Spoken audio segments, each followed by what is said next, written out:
Pero en vez de por acá.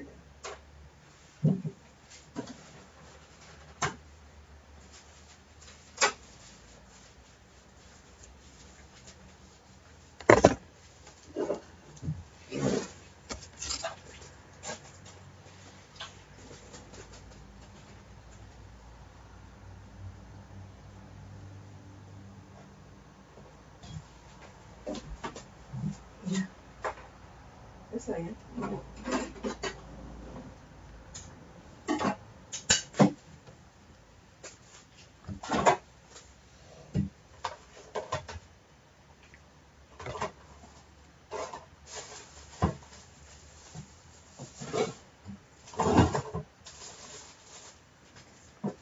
¿Quieres comer? Sí, sí.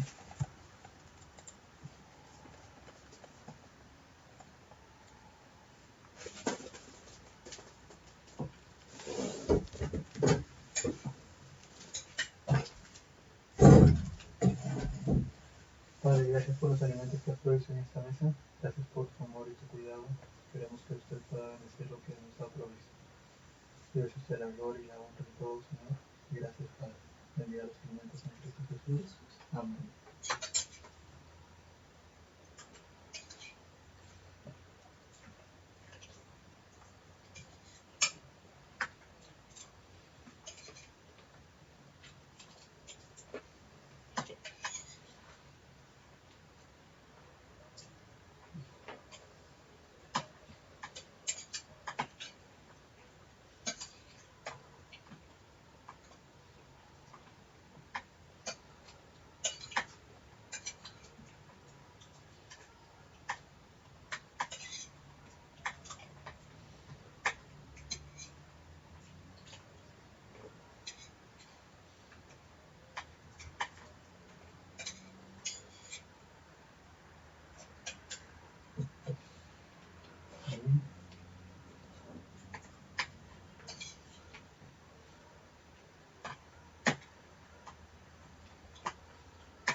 Tú vas a ver prueba 3 y ya le...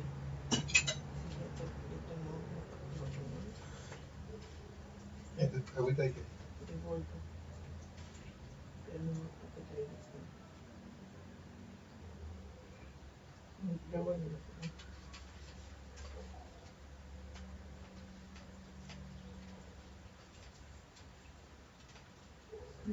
Color.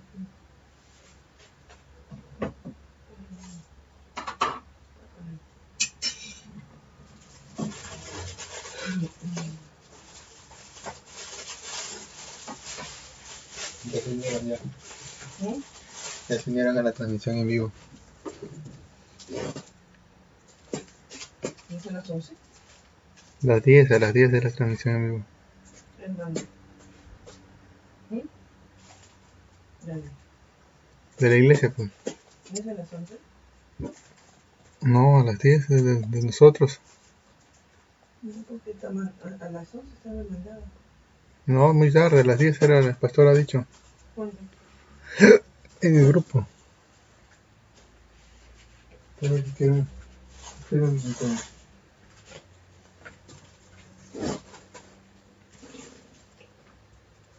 ¿Cuándo?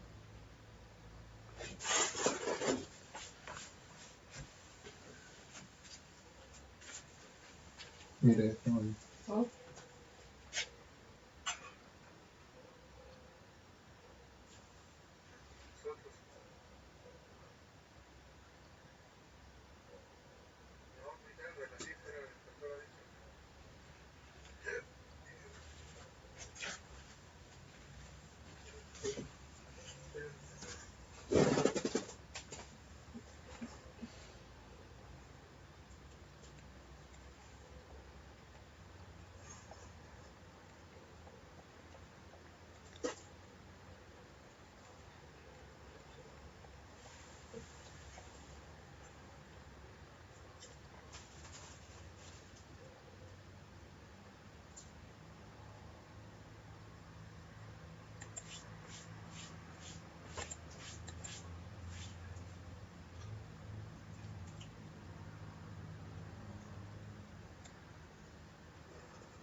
Hermanos, buenos días. Les saludo en el amor de Cristo.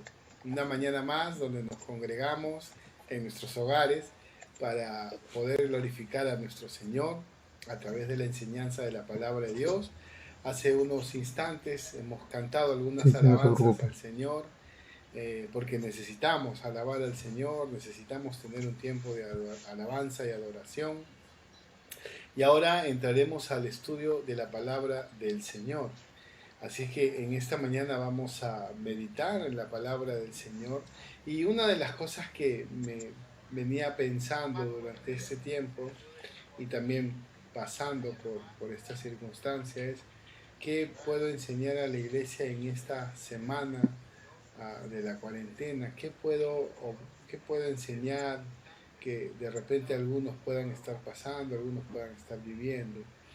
Y la verdad que hay muchas cosas de las que podemos enseñar, pero por lo que hemos estado viviendo y por lo que hemos estado entendiendo que necesitamos enseñar es acerca de las pruebas que Dios pone en nuestras vidas, la prueba que ahora estamos pasando. Muchos de nosotros estamos inmersos en algunas pruebas o saliendo de algunas pruebas. Y es importante que nosotros entendamos cuál es el origen, cuál es el propósito y cuáles son los resultados de poder pasar por pruebas. El domingo pasado yo estaba hablando también acerca de este tema. Y una de las cosas que yo decía es que las pruebas son inevitables. No podemos orar al Señor y decirle, Señor, no me mandes más pruebas, porque eso es inevitable, es inevitable. Y hoy vamos a estudiar un texto que nos habla acerca de las pruebas, nos habla acerca del propósito y también nos habla acerca del resultado de la prueba. Pero quiero que usted pueda prestarme mucha atención antes de poder entrar en esta mañana. Entiendo que para el mundo lo que estamos viviendo hoy en día es juicio. Y yo lo veo así. Yo veo que es un juicio de Dios sobre la humanidad, a poder valorar más la familia, a poder valorar más la vida y a poder entender que su soberanía su poder y su infinita autoridad pesa sobre él. No sobre lo que el hombre pueda decir, no sobre lo que el hombre pueda crear o lo que el hombre pueda pensar, sino lo que Dios hace. Es interesante ver cómo un virus, que ni siquiera lo podemos ver, solamente podemos sentir y ver los resultados ya una vez en nuestro cuerpo. Combatimos contra un enemigo invisible. Cómo tiene paralizado al mundo entero. Cómo tiene paralizado a tantas familias. Cómo tiene paralizado tantos negocios, tantas empresas. Sin embargo, esto no significa que la maldad ha acabado. La maldad está en el corazón del hombre. La maldad está en su corazón. Y por más que uno esté encerrado, seguirá habiendo feminicidios. Y por más que haya cuarentena, seguirán asesinando a las personas para robarles. Y por más que estemos en cuarentena, las clínicas abortivas sacan un eslogan que dice aborte en casa. Entonces, esto no cambia el corazón del hombre. La cuarentena no cambia el corazón del hombre, no te equivoques. La cuarentena no cambia el corazón del hombre. El único que puede cambiar el corazón del hombre es el Señor Jesucristo. Y eso es lo que usted tiene que entender. Cierro paréntesis y vamos a hablar en esta mañana acerca de las razones por las cuales Dios nos pone a prueba. Para esto, por favor, les invito a abrir su Biblia en la epístola de Santiago, en el capítulo 1. Por favor, vamos a darle lectura. Santiago, capítulo 1, y vamos a leer desde el verso 2, ¿ok? Verso 2. Ahora, pero para entender un poquito el contexto de este pasaje, es necesario leer el verso 1. El verso 1 dice: Santiago, siervo de Dios y del Señor Jesucristo, y mire hacia quién está hablando, hacia dónde está refiriéndose, a las 12 tribus que están en la dispersión, salud. Dispersión, que están dispersas, que están totalmente divididas. ¿Y por qué? ¿Cuál era la razón? La razón era por causa de su fe. Ellos estaban pasando precisamente un momento de prueba porque los estaban persiguiendo a causa de su fe. Era un grupo de judíos que se habían convertido a Cristo y que estaban siendo perseguidos por causa de su fe. Entonces Santiago nos va a enseñar el propósito de esta prueba que estas 12 tribus estaban recibiendo. Lo que nosotros también podemos contextualizarlo a nuestra situación y podemos decir la situación que ahora estamos viviendo. Santiago nos va a enseñar cuál es la razón por la cual Dios permite que estemos pasando este tipo de prueba. Amén. Entonces vamos a leer desde el verso 2 ahora sí. Dice: hermanos míos, tened por sumo gozo cuando os halléis en diversas pruebas, sabiendo que la prueba de vuestra fe produce paciencia. Mas tenga la paciencia su obra completa, para que seáis perfectos y cabales, sin que os falte cosa alguna. Y si alguno de vosotros tiene falta de sabiduría, pídala a Dios, el cual da a todos abundantemente y sin reproche, y le será dada. Pero pida con fe, no dudando nada, porque el que duda es semejante a la onda del mar, que es arrastrada por el viento y echada de una parte a otra. No piense, pues, quien tal haga, que recibirá cosa alguna del Señor. El hombre de doble ánimo es inconstante en todos sus caminos. Qué interesante porción de la lectura, sobre todo con referente a lo que estamos viendo o lo que vamos a ver en esta mañana. ¿Qué son las pruebas? Eso es lo primero que nosotros necesitamos saber.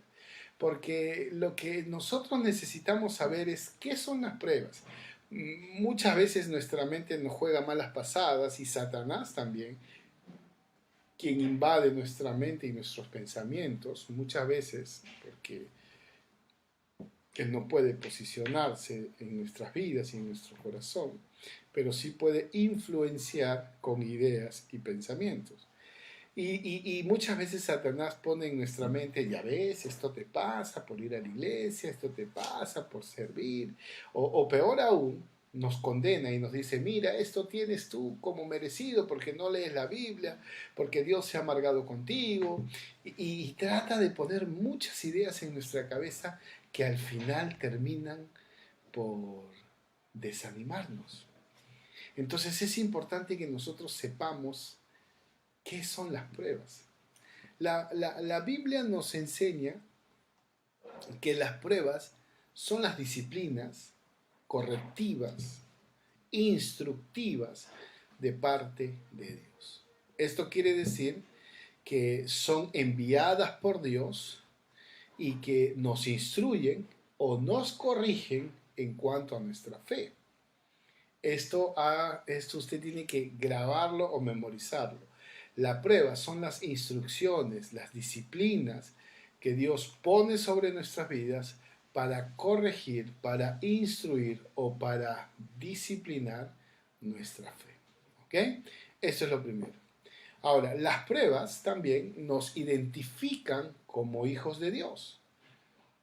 La Biblia dice que así como Cristo Jesús sufrió martirio, de la misma manera nosotros vamos a sufrir por causa de nuestra fe. Recuerde lo que dice el apóstol Pablo en Filipenses 1, cuando dice en el verso 21 que os he concedido no solamente que creáis en Cristo, sino también que padezcáis por Cristo. Y los padecimientos de Cristo, que dice también el apóstol Pedro, es parte de nuestra identidad. Entonces entendemos que la prueba tiene, en primer lugar, tiene el propósito de disciplinar, corregir e instruir nuestra fe, y también nos identifica más con el Señor. Nos hace ver que el modelo a seguir no es un modelo de prosperidad y abundancia sin enfermedades, sino es un modelo más sufriente, es un modelo más identificado con los padecimientos de Cristo. Pero también las pruebas son inevitables. Las pruebas son totalmente inevitables. Yo no puedo decirle al Señor no quiero pruebas o no tengo pruebas o no me des pruebas, porque son inevitables. Recapitulando, si las pruebas nos ayudan a identificarnos más con Cristo, si las pruebas nos ayudan a corregir nuestro camino, a disciplinar nuestra vida o a instruirnos en los pasos de fe, ¿cómo yo le puedo decir al Señor, Señor, no me corrijas, Señor, no me disciplines, Señor, no me instruyas? Es inevitable, ¿verdad? Es inevitable. Definitivamente las pruebas van a venir en nuestras vidas, si es que no las estamos viviendo. Entonces, decir que no quiero pruebas o orar para que no hayan pruebas es ilógico, es totalmente incongruente, es totalmente falso. Usted no puede orar para que no tenga pruebas. Lo digo de esta forma porque en mis inicios como cristiano yo le pedí al Señor que ya no me dé más pruebas, hasta que obviamente mi pastor me enseñó que no podía pedir esto, ¿no? Que era una oración que definitivamente Dios no iba a responder. Ahora, hay algo que usted tiene que tener en cuenta también, antes de introducirnos directamente al tema. Todas las pruebas que nosotros vivimos, todas las pruebas que nosotros pasamos, instructivas, corregir, identificarnos, tienen un propósito. Tienen un propósito. No hace absolutamente nada Dios sin un propósito. Eso quiero que usted lo entienda claramente. Cada vez que nosotros pasamos por un momento de prueba, Dios tiene un propósito después de esa prueba. Porque al momento, dice en el libro de Hebreos, que al momento no lo entendemos ni que tampoco produce placer y gozo, pero después trae fruto apacible, lleno de justicia. Entonces, todo lo que Dios hace, lo hace con un propósito. Amén. Esto yo quiero que usted entienda. Ahora, para dejar sobre la base, antes de poder desarrollar el tema, usted tiene que saber identificar qué es una prueba y qué es una consecuencia. Los dos pueden ser parecidos, pero los dos no tienen el mismo propósito. ¿Ok? Esto quiero que usted entienda. ¿Qué es una prueba y qué es una consecuencia? Un ejemplo muy claro. Sin irnos muy lejos. Perdón. Lo que ahora estamos viviendo con esta cuarentena, con esta falta de trabajo, con esta situación que muchos no cobran, ¿es una prueba o es una consecuencia? ¿Consecuencia de qué? Puede ser una consecuencia para el mundo, porque el mundo se ha apartado del Señor, porque el mundo se ha alejado del Señor. Pero no es una consecuencia para nosotros, es una prueba para nosotros. Porque Dios está probando nuestro carácter, nuestra templanza, porque Dios está amoldando, mejorando, instruyendo nuestra familia, que muchas veces la tenemos muy descuidada por el trabajo, por los estudios, etcétera, etcétera, etcétera.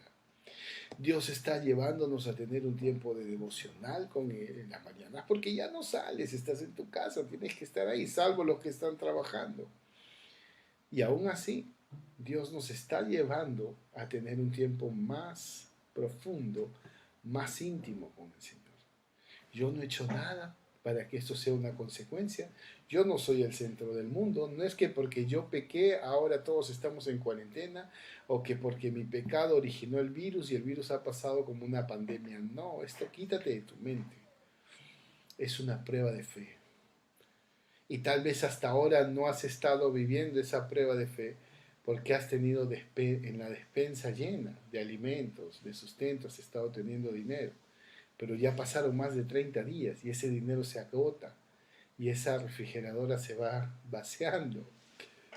Entonces ahí es donde Dios dice, ¿en quién confías? ¿En quién confías? Es una prueba. Sin lugar a dudas, es una prueba para la iglesia.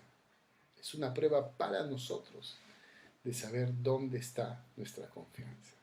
Mientras que la consecuencia es algo totalmente diferente. Si yo le he engañado a mi esposa durante mucho tiempo y mi esposa se entera que yo le he engañado, a pesar de que yo esté en la iglesia y esté cantando y alabando, porque estar en la iglesia no significa que no peques. La iglesia no reduce el pecado, por si acaso. Entonces yo estoy cantando, alabando, estoy haciendo miles de cosas, pero a la vez llevo una doble vida engañando a mi esposa. Ella se entera y ella toma la determinación de dejarme e irse con mis hijas. Yo pregunto, ¿es una prueba? No, es una consecuencia. Es una consecuencia. Si yo he sido una persona que he ganado mucho dinero y he despilfarrado mi dinero comprando cosas que ni siquiera las uso, endeudándome, pregunto, ¿es una prueba de fe en cuanto al dinero o es una consecuencia de nuestra mala administración? Ahí está la diferencia. Las dos duelen, las dos nos hacen llorar, pero las dos no tienen un mismo propósito, ni un mismo origen. Eso quiero que usted entienda. Basado en esta explicación, vamos a desarrollar el texto. Amén. Entonces, vamos a ver rápidamente las 3 razones por las cuales Dios nos pone a prueba. 3 razones. Y si usted puede apuntar o si usted puede descargar esta enseñanza y compartirlo, hágalo por favor. Comparta desde su plataforma de Facebook. Dele a sus amigos, escúchelo mientras usted está cocinando. Hay muchas formas de poder hacer nuestro devocional o de poder estar conectados con el Señor. Y eso es lo que usted necesita hacer. Nuestro hermano Isaías, después de cada enseñanza, lo manda al grupo de WhatsApp y ahí usted en su mismo WhatsApp usted puede escucharlo mientras va cocinando, mientras va repasando esta enseñanza. ¿Okay? Entonces yo quiero que usted sepa en esta mañana las 3 razones por las cuales Dios nos pone a prueba. Amén. Vamos a leer la primera razón. La primera razón está en el verso 3, cuando dice, sabiendo que la prueba de vuestra fe produce paciencia. Sabiendo que la prueba de vuestra fe produce paciencia. La primera razón por la cual Dios nos pone a prueba es para desarrollar lo que menos queremos tocar en nuestra vida, la paciencia. La paciencia. Yo tengo que ser honesto y tengo que decir que muchas veces peco en esto de no tener paciencia. Y a pesar de que me esfuerzo por hacerlo, creo que Dios necesitará y seguirá trabajando en mi vida a través de la paciencia. Soy una persona que quiere las cosas así, muy rápidas, pero no es así. Dios entonces nos lleva a pruebas en nuestras vidas para poder desarrollar la paciencia, porque la paciencia es una virtud que Dios le ejercita a través de las pruebas, porque la prueba porque la paciencia se ejercita a través de la impaciencia.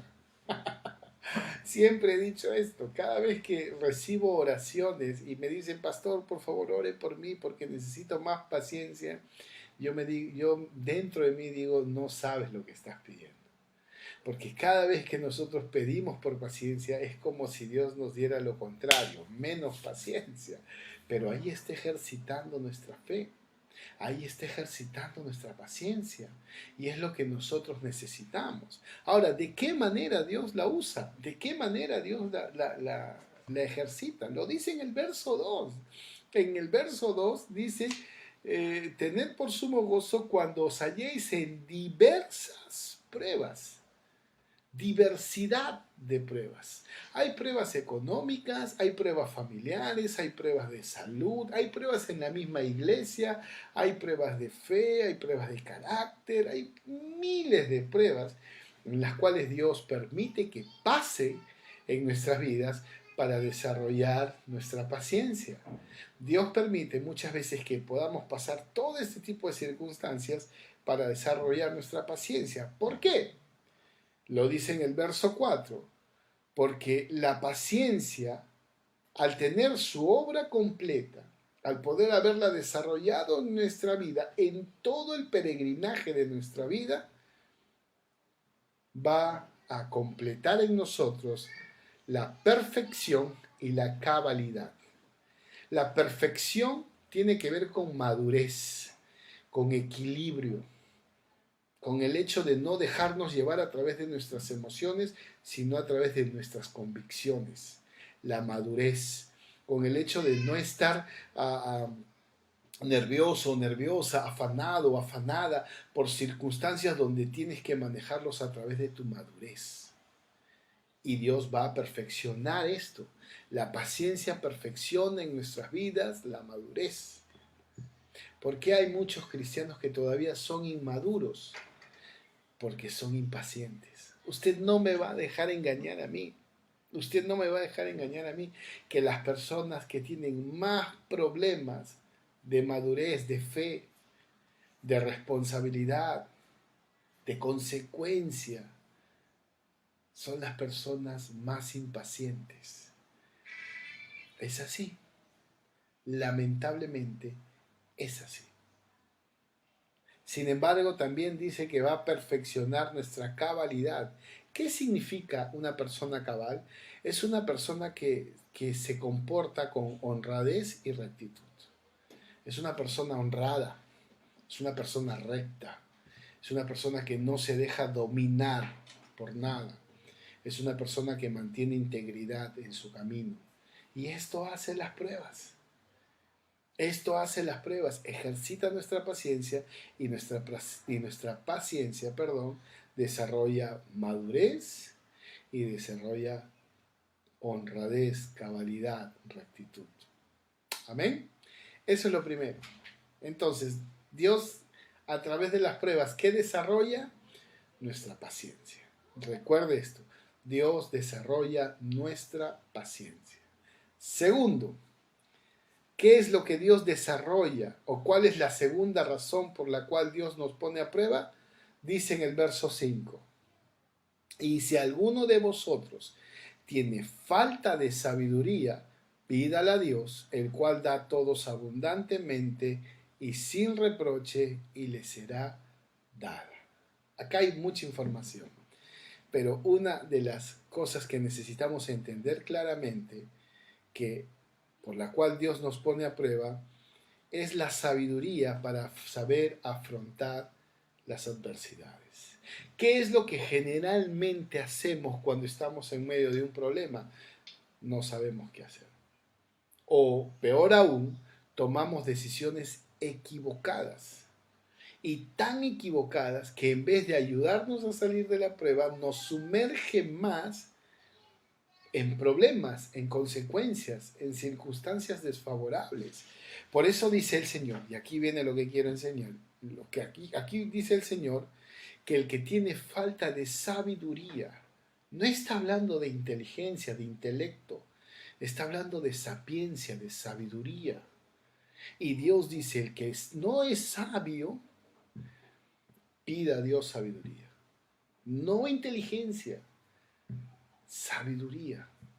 Para la vida se necesita ser sabio. Sabio. Porque no todo lo inteligente necesariamente es sabio.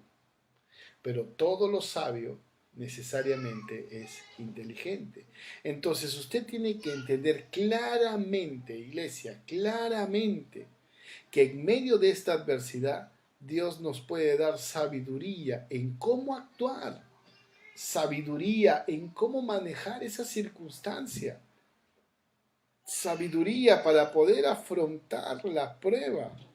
La sabiduría nos da paz. La sabiduría nos ayuda a entender por qué y para qué estamos siendo probados. Mire, eso es lo que yo estaba hablando la semana pasada. Usted necesita entender el por qué. Perdón, lo que estaba hablando con Dani la semana pasada. Usted necesita entender por qué. Porque una vez que sabe por qué está pasando esta prueba, entonces entenderá el propósito. Algunas veces podremos entenderlo, otras veces no lo vamos a entender hasta que acabe o hasta que Dios cumpla su propósito. Y es más, Dios no tiene por qué revelarte lo que Él hace. Él es soberano en su forma de actuar. Sin embargo, es importante que nosotros podamos tener sabiduría para saber afrontar las pruebas, para saber afrontar los problemas, aún para saber afrontar las consecuencias. La Biblia dice que el principio de la sabiduría es el temor al Señor. Y eso es lo que nosotros necesitamos. Sabiduría para temer a Dios en nuestro caminar. Sabiduría. Sabiduría. No necesitamos inteligencia. La inteligencia es cuánto necesito, 7 por 8, 9 por 4, 6 por 4. No, eso no. Necesitamos entender las razones, necesitamos entender los propósitos, necesitamos entender hacia dónde Dios nos está guiando, hacia dónde Dios está manejando estas circunstancias, hacia dónde Dios está llevándonos, hacia dónde. Y eso es algo que usted tiene que entenderlo, por favor. Necesita entender, en medio de la confusión emocional, es sabio pedir sabiduría. Amén, amén. Es sabio pedir sabiduría. Entonces, la razón por la que Dios nos pone a prueba es para que seamos sabios y podamos afrontar. Es para que seamos sabios y podamos entender. Es para que podamos ser sabios y poder manejar la situación. Y que no se nos escape. Y que no digamos, ya me aparto del Señor, ya está, me regreso, quiero a mi antigua vida y quiero hacer lo que... Eso es un hombre insensato. En otras palabras, un hombre tonto.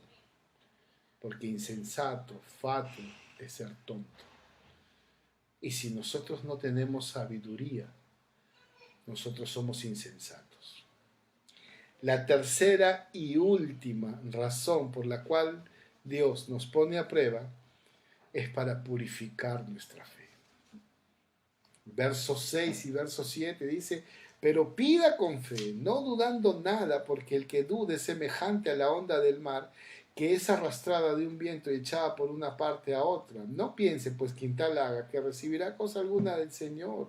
El hombre de doble ánimo es inconstante en todos sus caminos. Una persona que no purifica su fe es una persona que se deja llevar por las circunstancias.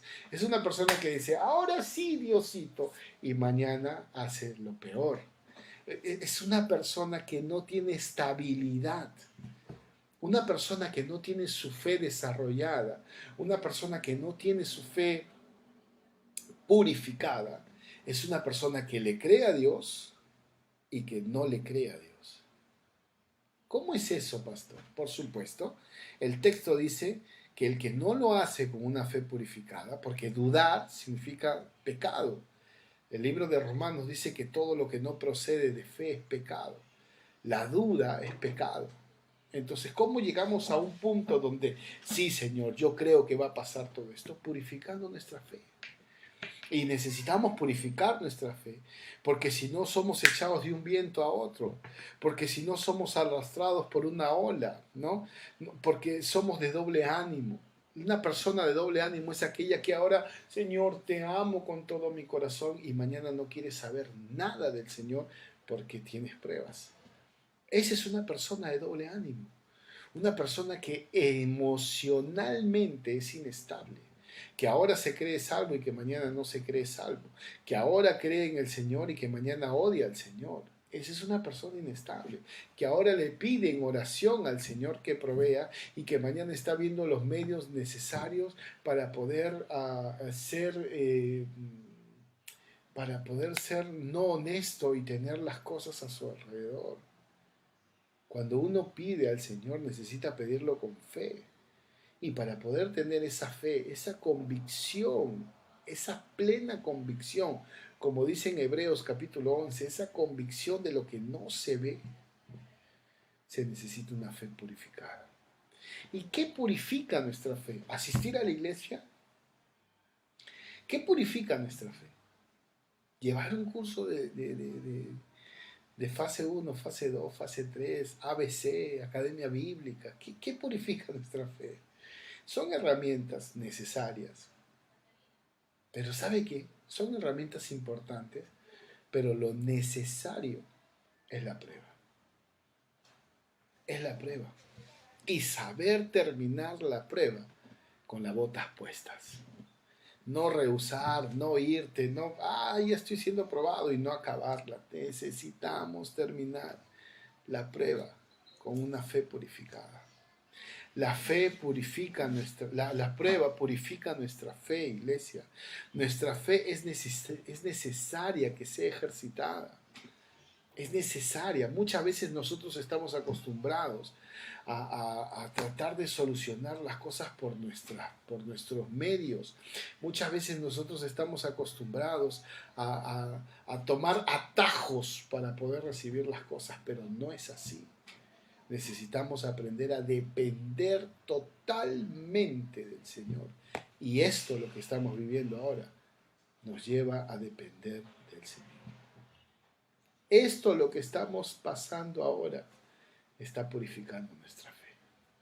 Iglesia del Señor, seamos resistentes, seamos constantes, entendamos que esto es temporal, entendamos que esto va a acabar. No sé si el 26, no sé si en mayo, no sé si en junio, pero no va a durar toda la vida. Y volveremos y nos reuniremos y adoraremos al Señor con más fuerza, con más devoción, con más pasión y predicaremos el Evangelio a toda criatura, porque tendremos nuestra fe purificada. Amén, iglesia. Seamos persistentes, no se desanime, no se desaliente, persista, anímese, cobre aliento, tome aliento su corazón y confíe en el Señor. Aprópiese en esas promesas maravillosas que el Señor nos ha dejado, de que Él estará con nosotros, de que Él no se apartará, de que Él nos bendecirá, de que Él nos prosperará como Él crea conveniente. Iglesia, sigamos adelante. Que Dios me los bendiga y que sea un domingo de bendición para toda su familia. Se lo pido en el amor de Cristo. Bendiciones, iglesia.